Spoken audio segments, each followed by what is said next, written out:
Hello everyone, ये हमारी mountain ranges का लास्ट लेक्चर है। इससे पहले जो 2 लेक्चर हमने पढ़े थे उसमें हमने क्या क्या कवर कर लिया था। उसमें हमने हिमालय कवर कर लिया था।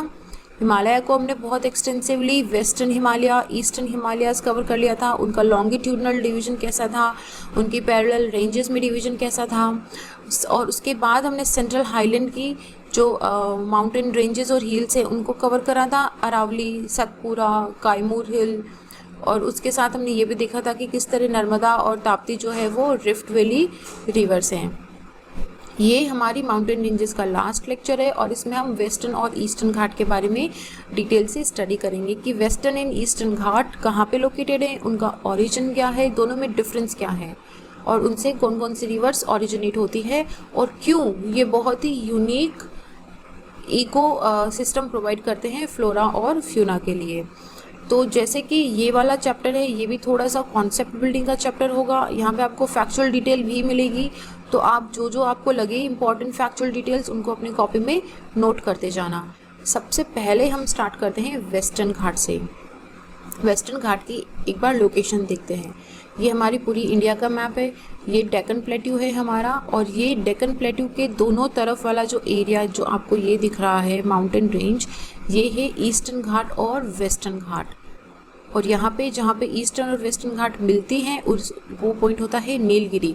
और वेस्टर्न घाट का सदर्न एक्सटेंशन कार्डोमम हिल्स भी है। तो आपको यहाँ पे एक चीज़ आप बहुत ही प्रोमिनेंटली आइडेंटिफाई करिए यहाँ पे कि वेस्टर्न घाट वाला जो लाइन है ये बहुत ही कंटिन्यूस है, कहीं पे भी ब्रेकेज नहीं है। लेकिन ईस्टर्न घाट का जो लाइन है वो ब्रेक लाइन है। देखिए यहाँ पे बीच में इसमें स्पेसेस हैं। ये आपको चीज़ ध्यान रखना है कि आगे हम अभी पढ़ेंगे तो हमें ध्यान आएगा। और दूसरा एक और नोट करिए कि वेस्टर्न घाट और हमारा जो वेस्ट कोस्ट है इसके बीच में ये जो डिफरेंस है, जो स्पेस है, ये बहुत ही कम है। पर ईस्टर्न घाट और हमारे ईस्टर्न कोस्ट के बीच का ये जो स्पेस है ये काफ़ी ज़्यादा है।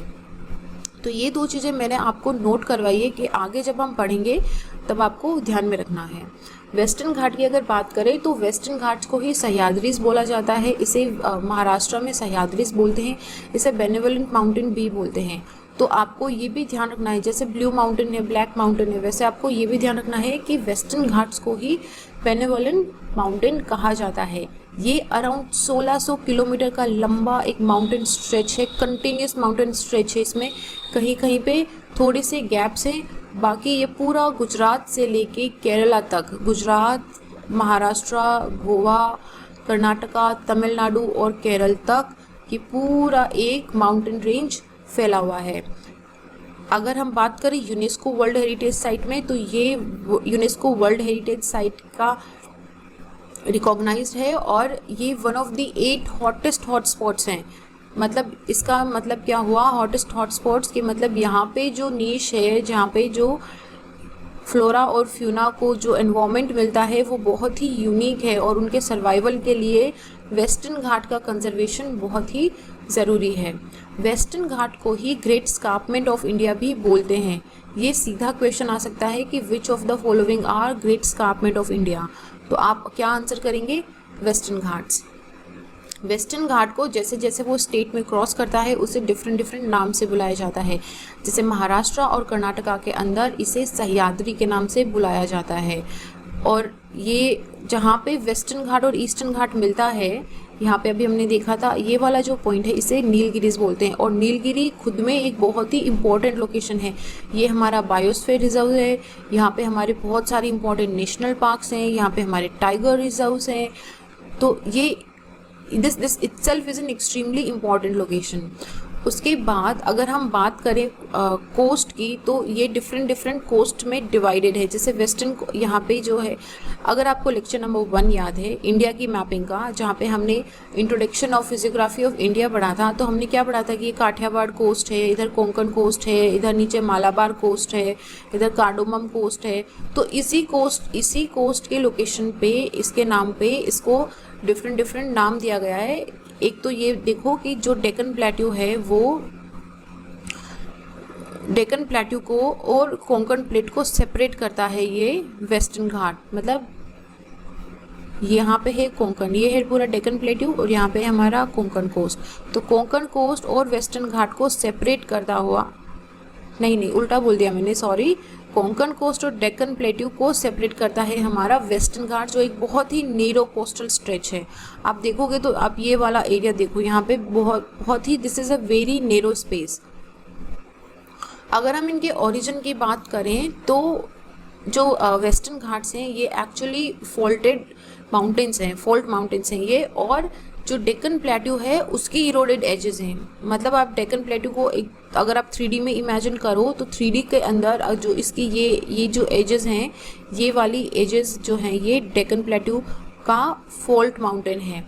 अगर हम बात करेंगे ओरिजिन कैसे हुआ, तो जब हमने गोंडवाना लैंड और लोरेशिया की बात करी थी तो हमने ये क्या बताया था आपको कि गोंडवाना लैंड जो है उससे इंडिया का एक टुकड़ा टूट के नॉर्दर्न साइड में, नॉर्थ ईस्ट में मूव करने लगा था। तो जब ये मूव करने लगा था तो इसके साथ ही ये एक अराउंड 150 मिलियन ईयर्स के बाद मेडागास्कर 150 मिलियन ईयर साल पहले ये गोंडवाना लैंड से ब्रेक अवे हो गया था। उसके बाद ये थोड़ा और आगे चला नॉर्थ ईस्ट डायरेक्शन में, फिर अराउंड 100 से 80 मिलियन ईयर के बाद ये मेडागास्कर जो है, हमने अफ्रीका का मैप पढ़ा है उसमें यहाँ पे मेडागास्कर था, मेडागास्कर से सेपरेट हो गया इंडिया, यहाँ से सेपरेट हुआ। तो जब ये दोनों सेपरेट हुए, मेडागास्कर और इंडियन कॉन्टिनेंट का प्लेट, तो उसी ब्रेक अवे से एक बहुत ही बड़ा क्लिफ बन गया, लाइक अराउंड 1000 मीटर एलिवेशन का एक अब्रप्ट क्लिफ हो गया, जो बहुत ही ऐसे आप समझो कि स्टीपी स्लोप में था। तो यही स्टीपी स्लोप जो है, this is now considered as the western Ghats. मतलब ये डेक्कन प्लेट्यू का एज बना और बाद में ये इसे ही हम फॉल्ट माउंटेन हमारा वेस्टर्न घाट बोलते हैं। तो वेस्टर्न घाट की अगर हम हाईएस्ट पीक की बात करें तो वो हमारी अन्नामुडी की पीक है। ये आपको ये स्पेसिफिकली स्टार लगा के याद कर लो कि अन्नामुडी की पीक वेस्टर्न घाट की सबसे हाईएस्ट पीक है। अगर हम बात करें इसके स्ट्रेच की तो ये ऊपर हमने विंध्यान सतपुरा पढ़ा था, तो ये ऊपर सतपुरा की रेंज से स्ट्रेच होता है। सतपुरा की रेंज के बाद वेस्टर्न घाट का एरिया स्टार्ट होता है और उसके बाद ये कौन कौन से स्टेट को क्रॉस करता है हमने देखा था अभी, गुजरात को, महाराष्ट्र, गोवा, कर्नाटका, केरला एंड तमिलनाडु से करता है। इसके अंदर दो इम्पोर्टेंट गैप्स हैं। गैप्स क्या होते हैं माउंटेन के अंदर, माउंटेन रेंजेस के बीच में थोड़ा सा डिस्टेंस होता है जिसे गैप बोलते हैं, जिसमें से एक तो हमारी जो मॉनसूनल विंड होती है वो भी पास हो जाती है, तो इसकी वजह से बारिश भी स्प्रेड होती है और यहाँ से जो हमारा ट्रांसपोर्टेशन है उसके लिए भी हमें रास्ता मिल जाता है। तो गैप्स जो हैं वो काफ़ी इंपॉर्टेंट होते हैं कम्युनिकेशन के हिसाब से और क्लाइमेट के हिसाब से भी। तो दो इम्पॉर्टेंट गैप्स हैं, एक तो है हमारा गोवा गैप। गोवा गैप जो है आप नाम से ही पता लगा लो कि जो गोवा है वो महाराष्ट्र और कर्नाटका के बीच में है। तो गोवा गैप किसके बीच में होगा, महाराष्ट्र एंड कर्नाटका के वेस्टर्न घाट के सेक्शन के बीच में। And then we have another very important Palghat gap. Palghat gap बहुत इंपॉर्टेंट है, ये तमिलनाडु और केरला के बीच में है। तमिलनाडु और केरला के बीच के बॉर्डर के अंदर पालघाट है जो नीलगिरी हिल्स और अन्नामलाई हिल्स को सेपरेट करता है। अन्नामलाई हिल्स और नीलगिरी हिल्स के बीच में है हमारा पालघाट। ठीक है, ये तो आपको स्टार मार्क लगा के याद रखना है। उसके बाद इसमें डिफरेंट पोर्शंस ये हम ऑलरेडी पढ़ चुके हैं। जैसे महाराष्ट्र का जो पोर्शन है वेस्टर्न घाट का उसे हमने कोंकण नाम दिया है। उसके बाद उसके नीचे सेंट्रल पोर्शन है उसे हमने कन्नड़ नाम दिया है। और उसके बाद जो सबसे सदर्न वाला पोर्शन है जो हमारे केरला वाला पोर्शन है उसे हमने मालाबार कोस्ट के नाम से नाम दिया है। तो ये तीन आपको ध्यान रखना है कि कोंकण है सबसे ऊपर, एक्चुअली गुजरात वाला जो है इसे काठियावाड़ बोलते हैं, देन कोंकण, देन हमारा कन्नड़ वाला और देन हमारा मालाबार वाला कोस्ट आता है। तो ये चार आपको इसका डिवीज़न है, ये डिवीज़न आपको याद रखना है। अगर हम इसकी लोकेशन देखें तो ये देखिए ये है इसकी लोकेशन, ये यहाँ पे गुजरात, ये देखो बिल्कुल एक कंटिन्यूस ग्रीन स्ट्रेच है और ये देखो बिल्कुल कोस्टल के एरिया के पास है, यहाँ पे ज़्यादा स्पेस नहीं है। तो दिस इज़ आवर वेस्टर्न घाट जो गुजरात, महाराष्ट्र, कर्नाटका, गोवा, केरला और तमिलनाडु से पास होता है और जो हमारी यूटी है दादर एंड नागर हवेली उससे भी पास होता है, ये भी आपको ध्यान रखना है।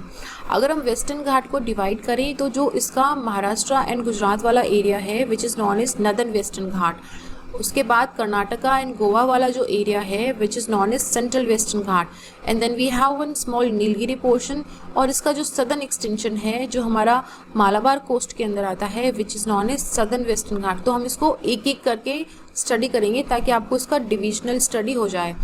नदर्न वेस्टर्न घाट की अगर बात करें तो ये जो हमारी ताप्ती वैली है उससे लेके नॉर्थ गोवा तक फैला हुआ है।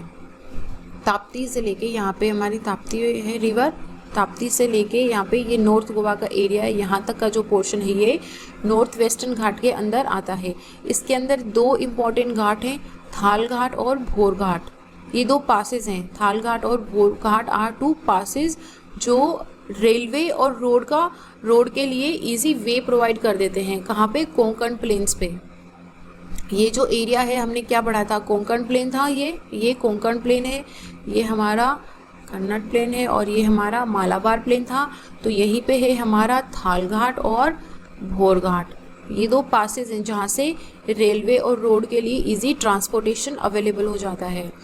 उसके बाद हम मिडिल सह्याद्री की बात करें तो मिडिल सह्याद्री जो है ये वाला एरिया है और ये आपको बहुत ही डेंस फॉरेस्ट प्रोवाइड करता है। इसके अंदर अगर इम्पोर्टेंट पीक्स की बात करें तो वावुलमाला, कुदेरमुख एंड पुष्पागिरी इसकी सबसे हाईएस्ट पीक्स हैं। कुदेरमुख जो है वो तो हमारा नेशनल पार्क भी है और ये बहुत ही इम्पोर्टेंट लोकेशन भी है। उसके अलावा वावुलमाला और पुष्पागिरी भी इम्पोर्टेंट पीक्स हैं। यहीं पे इसके नीचे नीलगिरी है विच जहाँ पे जो 3 स्टेट का ट्राई जंक्शन है। कर्नाटका हम लोग डायग्राम में देखते हैं, यहाँ पे देखो, यहाँ पे जो है कर्नाटका, तमिलनाडु और केरला, ये है कर्नाटका, तमिलनाडु और केरला, इन तीनों के ट्राई जंक्शन पे नीलगिरी लोकेटेड है। तो नीलगिरी इज़ वेयर ये सह्याद्री को तीनों स्टेट के ट्राई जंक्शन पे ज्वाइन करती है। और ये किसको ज्वाइन करती है? वेस्टर्न घाट और ईस्टर्न घाट को, जहाँ पे वेस्टर्न और ईस्टर्न घाट मिलके ऐसे वी शेप में बनाते हैं। यहीं पे दो इम्पॉर्टेंट लोकेशंस हैं, डोडा बेटा और माकुर्ती। ये दोनों बहुत इंपॉर्टेंट है, सीधा क्वेश्चन इन पे पूछा जा सकता है कि डोडा बेटा जो है वो कहाँ की पीक है। तो हम क्या बताएंगे? नीलगिरी के अंदर ये one of the highest peak है इसकी। उसके बाद अगर हम सदर्न सेक्शन में चले जो कि हमारा मालाबार कोस्ट पे है, मालाबार के अंदर इसमें एक इम्पॉर्टेंट घाट है पालघाट गैप जो हमने पढ़ा था, जो तमिलनाडु और केरला के बीच में था, नीलगिरी और अन्नामलाई हिल्स के बीच में। तो ये काफ़ी इम्पॉर्टेंट है। ये एक्चुअली एक रिफ्ट वैली है जहाँ से बहुत सारी रोड्स और रेलवे लाइंस निकलती हैं जो तमिलनाडु और केरला को कनेक्ट करती है। और यहीं पे है हमारी जो पूरे सदर्न इंडिया की हाईएस्ट और माउंटेन और वेस्टर्न घाट की भी हाईएस्ट पीक अन्नामुडी हिल, कोंकण, कन्नड़ और मालाबार और नीलगिरी वाला एरिया वेस्टर्न घाट का। वेस्टर्न घाट से अगर हम बात करें कि कौन कौन सी रिवर्स ओरिजिनेट होती है तो आगे हम रिवर्स वाले चैप्टर में भी इसको पढ़ेंगे, लेकिन वेस्टर्न घाट जो है वो सदर्न इंडिया का एक बहुत ही इम्पोर्टेंट वाटर रिसोर्स है। यहाँ से बहुत सारी इम्पोर्टेंट रिवर्स ओरिजिनेट होती है जैसे गोदावरी, कृष्णा, कावेरी, थामिरापरानी, तुंगभद्रा, थामिरापरानी एंड तुंगभद्रा, बहुत सारी रिवर्स ओरिजिनेट होती है। और ये एज अ वाटर शेड भी वर्क करता है। वाटर शेड क्या होता है कि इसके इस तरफ वाली रिवर्स दूसरी डायरेक्शन में जाती है और इसके वेस्ट वाली डायरेक्शन में दूसरी रिवर और वेस्ट डायरेक्शन में जाती है रिवर्स। तो जब हम रिवर वाला चैप्टर पढ़ेंगे तब हम वहाँ पे वेस्ट फ्लोइंग रिवर्स भी पढ़ेंगे और आप देखोगे कि कैसे वेस्टर्न घाट से निकलने वाली थोड़ी सी रिवर्स जो हैं वो अरेबियन सी में फॉल होती हैं और जो बे ऑफ बंगाल में फॉल होती हैं वो बहुत लंबा डिस्टेंस तय करके बे ऑफ बंगाल में गिर जाती हैं। सॉरी, ये वेस्टर्न घाट से अरेबियन सी में गिर जाती हैं। वेस्ट वाली रिवर्स अरेबियन सी में गिरती हैं और ईस्ट फ्लोइंग रिवर्स जो है वो बे ऑफ बंगाल में गिर जाती हैं। इसके अलावा इन मेजर रिवर्स की जो ट्रिब्यूटरीज हैं जैसे Bhadra river, Bhavani river, Bhima river, Malaprabha river, Ghataprabha river, Hemavati, Kabani, इन सारी रिवर्स का ओरिजिन वेस्टर्न घाट से ही होता है।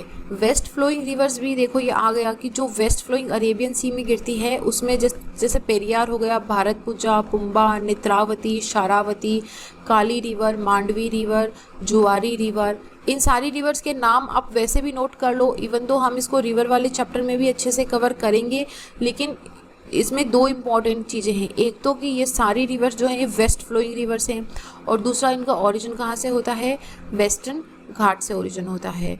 और ये क्योंकि वेस्टर्न घाट यहाँ पे काफ़ी स्टीपी स्लोप में है तो ये बिल्कुल यहाँ पे बहुत ही स्टीपर ग्रेडियंट से नीचे उतरती हुई थोड़ा सा डिस्टेंस कवर करती हुई अरेबियन सी में गिर जाती है। तो ये ज़्यादा डेल्टा नहीं बनाती है, इनके माउथ पे डेल्टा भी नहीं बनता है।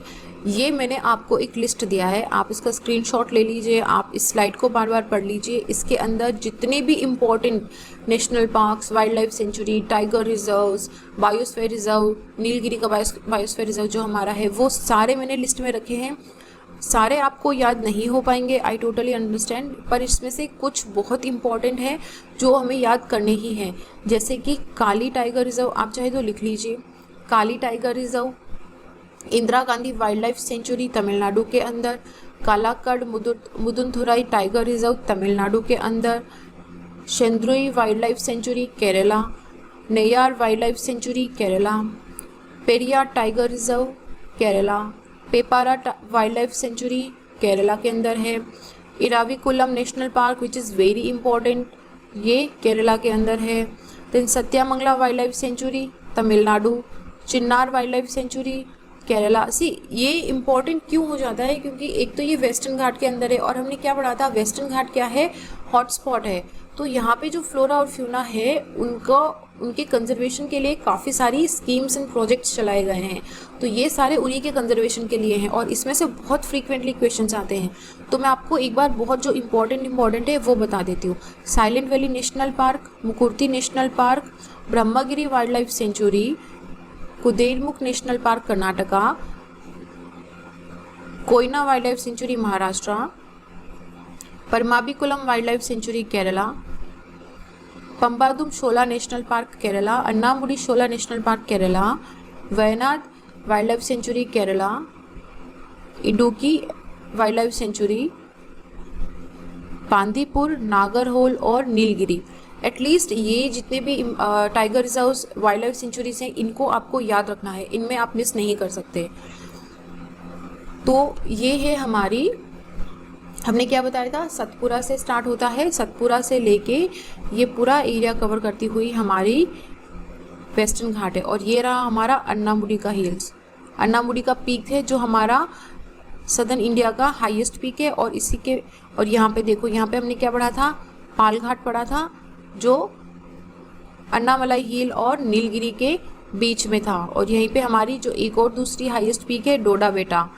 तो ये है हमारा वेस्टर्न घाट का। और अगर इसमें देखें कि इसके और डेक्कन प्लेट्यू के बीच में रेंजेस कौन सी हैं, तो एक तो हमारी बालाघाट रेंज है, एक हमारी हरीशचंद्र रेंज है। ये दोनों आपको लोकेशन ध्यान रखना है कि कहाँ पे इनकी रेंजेस हैं। और इसका जो सदर्न एक्सटेंशन है उसको हमने क्या नाम दिया है, कार्डोमम हिल्स, जो इसका बिल्कुल सदर्न एक्सटेंशन है, मोस्ट सदर्न। अब हम देखेंगे ईस्टर्न घाट के बारे में। एक बार आप ईस्टर्न घाट का लोकेशन देखो कि ये देखो आपको जो दिख रहा है ब्राउन एरिया, ये किस तरीके से टूटा हुआ सा एरिया है। बिल्कुल जिस तरीके से वेस्टर्न घाट एक सिंगल स्ट्रेच के अंदर है वैसे ये नहीं है। तो इसका रीज़न क्या है कि ये बिल्कुल टूटा फूटा सा है। ऐसे देखो कि ये वेस्टर्न घाट है, वेस्टर्न घाट से बहुत, वेस्टर्न घाट डेक्कन प्लेट्यू जो है वो वेस्ट से ईस्ट डायरेक्शन में थोड़ा सा टिल्टेड है, वेस्ट टू ईस्ट में। तो इसका मतलब है कि वेस्टर्न घाट से जो भी रिवर्स निकलती हैं वो ईस्ट डायरेक्शन में फ्लो करती हैं, गोदावरी, कावेरी, कृष्णा, तुंगभद्रा, सारी रिवर्स। और यहाँ पे हमारा ईस्टर्न घाट था। लेट्स इमेजिन कि एक टाइम में ये बिल्कुल वेस्टर्न घाट की तरह ऊंचा था, लेकिन जो रिवर्स आ रही हैं वेस्ट से ईस्ट की तरफ, ये क्या करेंगी, जब इस तरफ फ्लो करेंगी तो ये रिवर्स को, ये जो माउंटेन्स है उनको इरोड करेगी। और ये इरोजन बहुत टाइम से चल रहा है, like from thousands and millions of years. तो थाउजेंड्स ऑफ मिलियन ईयर्स के इरोजन की वजह से जो वेस्टर्न घाट है, ये इरोड हो गया है, कटना स्टार्ट हो गया है। तो इसकी वजह से ये हमें एकदम ऐसे ब्रेकेज में दिखता है कि थोड़ा सा है फिर बिल्कुल गायब हो गया है फिर वापस आ गया है। तो इसका मेन रीज़न यही है कि वेस्ट ईस्ट फ्लोइंग रिवर्स जो है, जो वेस्टर्न घाट से ओरिजिनेट होती है, वो ईस्टर्न घाट को क्रॉस करके समुद्र में मिलती है। तो इसकी वजह से ईस्टर्न घाट जो है वो एक इरोडेड माउंटेन बन गया है, इसीलिए ये डिसकंटिन्यूस रेंज के अंदर आता है। It is a discontinuous range. और अगर हम बात करें कि कौन से स्टेट से कौन से स्टेट तक है, तो ये उड़ीसा से लेके आंध्र प्रदेश और तमिलनाडु, कर्नाटका और तेलंगाना के अंदर से पास होता है। ये देखो, ये केरला में नहीं है, this is not in Kerala, at least ये ध्यान रखना आम। तो ये उड़ीसा, आंध्र प्रदेश, तमिलनाडु, कर्नाटका एंड तेलंगाना के अंदर से निकलता है। और ये क्योंकि गोदावरी और कृष्णा दो बहुत ही बड़ी मेजर पेनिनसुलर रिवर्स हैं जिनके पानी का फ्लो भी काफ़ी तेज रहता है, तो तो इन दोनों के फ्लो की वजह से बीच में जहाँ पे गोदावरी और कृष्णा का डेल्टा बनता है, वहाँ पे यहाँ पे देखो ये गोदावरी और ये कृष्णा है, जहाँ पे इनका डेल्टा बनता है, यहाँ पे ये वाला एरिया, यहाँ पे ईस्टर्न घाट बिल्कुल ही विलुप्त हो गया है, ये बिल्कुल ही इरोड हो गया, यहाँ पे है ही नहीं, यहाँ पे सिर्फ फर्टाइल प्लेन्स बन गए हैं। ठीक है, तो ये जो माउंटेन रेंज है ये बे ऑफ बंगाल की रेंज के बिल्कुल पैरेलल में चलता है और ये डेक्कन प्लेट्यू को दोनों तरफ से घेरते हैं। जैसे वेस्टर्न और ईस्टर्न घाट के बीच में डेक्कन प्लेट्यू जो है हमारा लाई करता है। जैसे कि हमने उसमें पढ़ा था Malabar hill, Konkan hill, Konkan coast and Malabar coast, sorry, तो उसी तरीके से इधर है कोरोमंडल कोस्ट, इसे बोलते हैं कोरोमंडल कोस्ट, जो ईस्टर्न घाट और बे ऑफ बंगाल के बीच में है। ये वाला जो एरिया आपको दिख रहा है, दिस इज कोरोमंडल कोस्ट, जो ईस्टर्न घाट और बे ऑफ बंगाल के बीच में आता है, दिस इज कोरोमंडल कोस्ट। तो ईस्टर्न घाट क्योंकि इरोड हो गए हैं तो वो इतने हाइट में भी नहीं है जितना कि वेस्टर्न घाट है, तो इनकी जो हाइट है वो कंपैरेटिवली कम है। तो आप देखो कि इसकी जो मैक्सिमम हाईएस्ट पीक है इसकी जिंदागड़ा, वो सिर्फ 1690 मीटर की है, जबकि हमने जो वेस्टर्न घाट की हाईएस्ट पीक देखी थी अन्नामलाई, वो कहाँ थी 2000, अन्नामलाई का हमने कहाँ तक देखा था, Anamudi, which is 2695 metre, almost उससे डबल है। तो ये हो गया कि जो वेस्ट ईस्टर्न घाट है वो वेस्टर्न घाट के जितना हाइट में नहीं है, क्योंकि ये इरोड होता गया है गोदावरी, महानदी, कृष्ण के बाद में। जो वेस्टर्न घाट है, सॉरी, जो ईस्टर्न घाट है, मैं थोड़ा सा कंफ्यूज हो रही हूँ यहाँ पे। जो ईस्टर्न घाट है उसका जो नदर्न मोस्ट पार्ट है उड़ीसा के पास वाला, उसे शिमूलिया भी बोलते हैं। शिमूलिया इज़ अ नेम ईस्टर्न घाट को, जैसे हमने सह्याद्री नाम दिया था वेस्टर्न घाट को, वैसे ही ईस्टर्न घाट को उड़ीसा के अंदर शिमूलिया बोलते हैं। ये आपको ध्यान रखना है कि शिमूलिया की रेंजेस कहाँ पे है, तो हम क्या आंसर करेंगे, उड़ीसा के अंदर। वैसे ही मेघासिनी जो है वो इसकी हाईएस्ट पीक है। मेघासिनी, मेघा मतलब बादल होता है, तो द सीट ऑफ क्लाउड्स मतलब इतना हाई की सीट ऑफ क्लाउड्स है, वो इसकी हाईएस्ट पीक है। और इसी के अंदर मलायागिरी नाम का इसका हाईएस्ट पीक है। तो ये आपको ध्यान रखना है, शिमूलिया, मेघासिनी और मलायागिरी, ये आपको ध्यान रखना है। फिर जैसे ही हम सदन में आते हैं तो सदन के अंदर इसका नाम है क्रांथामलाई। क्रांथामलाई सदन पार्ट, इस रीजन का सदन पार्ट है। और सबसे एंड के अंदर जो बिल्कुल जैसे हमारा मालाबार कोस्ट था उसी तरीके से जो तमिलनाडु में ईस्टर्न घाट है उसका नाम है शिरुमलाई हिल्स। तो ये हमें ध्यान रखना है। तो अगर हम इसे नॉर्थ टू साउथ अरेंज करेंगे तो हम कैसे करेंगे, शिमूलिया, करंथामलाई एंड शिरुमलाई। तो ये हो गया हमारा 3, जो हो गया हमारा उड़ीसा, आंध्र प्रदेश, तेलंगाना एंड तमिलनाडु का एरिया। उसके बाद अगर हम एक बार देखें कि इसमें कौन कौन सी रेंजेस हैं, तो जो ईस्टर्न घाट है वो सेंट्रल वाला जो ईस्टर्न घाट है वो 2 पैरेलल रेंजेस से बना हुआ है। 2 इस तरीके से पैरेलल रेंजेस चलती हैं। कौन कौन सी रेंज चलती है, ईस्ट की जो रेंज है उसका नाम है वेलिकोंडा रेंज, ईस्ट में जो है वो है वेलिकोंडा रेंज। और जो वेस्ट के अंदर है उसका नाम है नल्लामला हिल।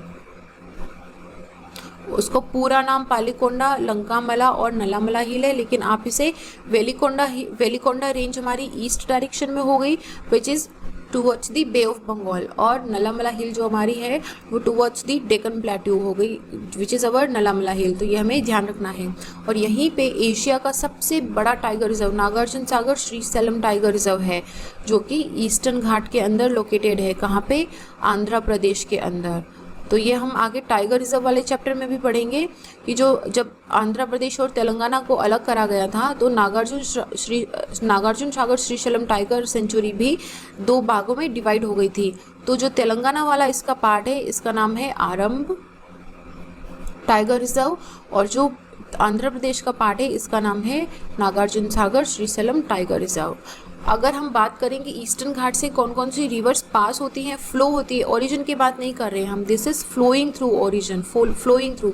वेस्टर्न घाट को काटते हुए जो रिवर्स बह रही है उसमें आती है हमारी गोदावरी, कृष्णा, कावेरी, महानदी और तुंगभद्रा रिवर। इसके अलावा इनकी काफ़ी सारी ट्रिब्यूटरीज भी हैं जो ईस्टर्न घाट के बीच में से फ्लो होती हैं। लेकिन अगर हम बात करें कि कौन सी रिवर्स जो है वो ईस्टर्न घाट से ओरिजिनेट होती हैं, तो हमारी कौन सी हो जाएगी?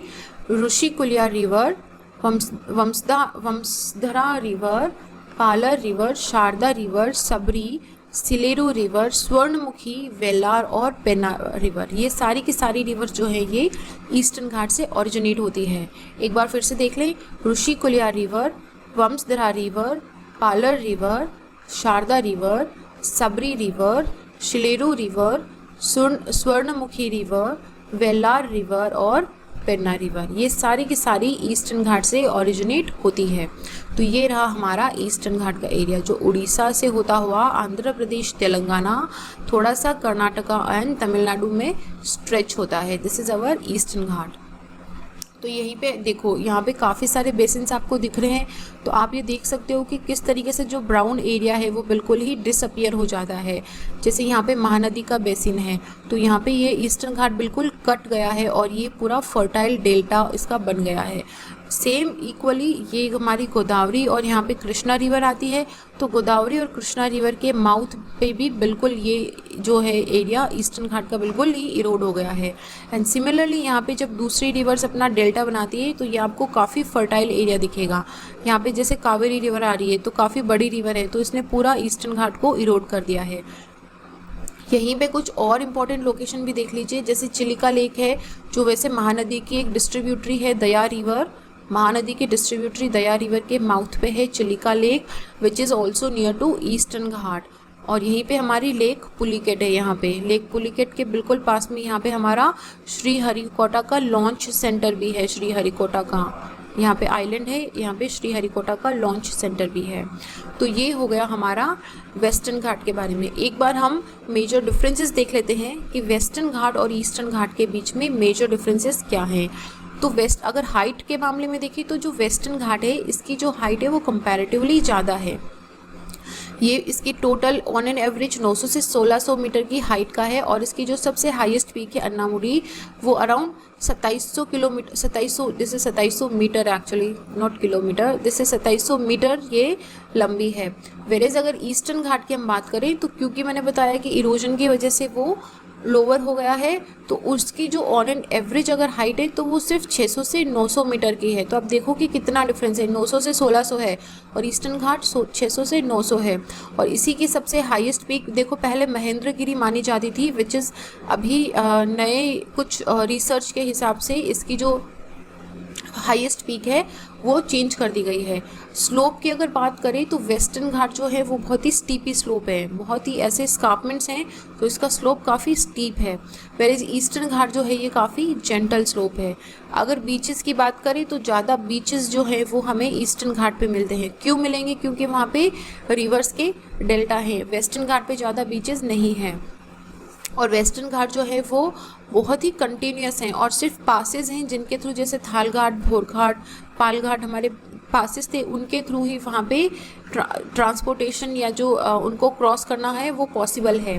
वेरेज जो ईस्टर्न घाट है वो हमने देखा था कि किस तरीके से कितने रेगुलर और डिसकंटिन्यूस हैं, बीच में से टूटे हुए हैं, तो उनको पास करने के लिए ज़्यादा प्रॉब्लम नहीं होता है।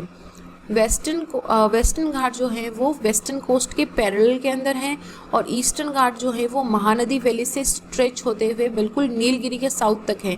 हमने क्या पढ़ा था कि जहाँ पे वेस्टर्न घाट और ईस्टर्न घाट मिलता है that is the point of Nilgiri और इसके नीचे कार्डोमम हिल थी। वेस्टर्न घाट पे क्योंकि बारिश ज़्यादा होती है, साउथ वेस्ट से आने वाली जो बारिश है वो वेस्टर्न घाट पे पहले आती है, तो ये वाला एरिया और इसकी हाइट भी अच्छी है। This is high altitude area comparatively. तो यहाँ पे जो फॉरेस्ट है वो ट्रॉपिकल एवरग्रीन फॉरेस्ट है। लेकिन वेस्टर्न घाट जो है ये थोड़ा ओवरग्रेजिंग की वजह से, इरोजन की वजह से कंपैरेटिवली यहाँ पे रेनफॉल भी कम होता है, तो यहाँ पे स्क्रब वेजिटेशन मिलता है। तो ये एक मेजर डिफरेंस है। इसीलिए जो जितने भी हमने national park and tiger reserves and जो वाइल्ड लाइफ सेंचुरीज देखी हैं वो वेस्टर्न घाट में लोकेटेड थी, वो मैक्सिमम वेस्टर्न घाट में लोकेटेड थी। आपको रेयरली दिखेगा कि ईस्टर्न घाट में उतनी ज़्यादा wild life sanctuaries and tiger reserves located हैं क्या। तो ये एक मैप मैंने दिया है, इसके अंदर जितने भी इंपॉर्टेंट हिल्स हैं उन सारे हिल्स के बारे में यहाँ पे दिया हुआ है। आप एक बार इसे पॉज करके देखोगे और आप ये सारी हिल्स को नोट करोगे कि कहाँ पे, जैसे ये नल्लामला है, ये वेनुकोंडा, पलकोंडा, ये सारी हिल्स बहुत इंपॉर्टेंट है। आप प्लीज़ इसे एक बार अच्छे से इसे पॉज करके पढ़ लेना और इसका नॉर्थ टू साउथ एक्सटेंशन भी देख लेना कि नॉर्थ टू साउथ अरेंजमेंट में किस तरीके से लोकेटेड है। तो ये हमारा माउंटेन रेंजेस का चैप्टर फिनिश होता है। बहुत अच्छी तरीके से हमने माउंटेन्स कवर कर लिए हैं। थोड़ी सी फैक्चुअल डिटेल है इसके अंदर, तो आप इसे टाइमली रिवाइज कर लेना। एज आई से विद एवरी लेक्चर, अगर आप टाइमली रिवाइज नहीं करोगे तो कोई कितने भी अच्छे से पढ़ाए, आप कितने भी अच्छे से पढ़ो, आप उसको एग्ज़ाम में रिप्रोड्यूस नहीं कर पाओगे। इसलिए थोड़ा सा 15-20 मिनट, आधा घंटा एक्स्ट्रा देके आपको इन सारी माउंटेन रेंजेस को क्विकली रिवाइज करना है और ज़्यादा टाइम नहीं लेना है। Like within a week और विद इन 5 डेज़ आपको इसे जल्दी से रिवाइज करना है। अभी के लिए इतना ही। Thank you.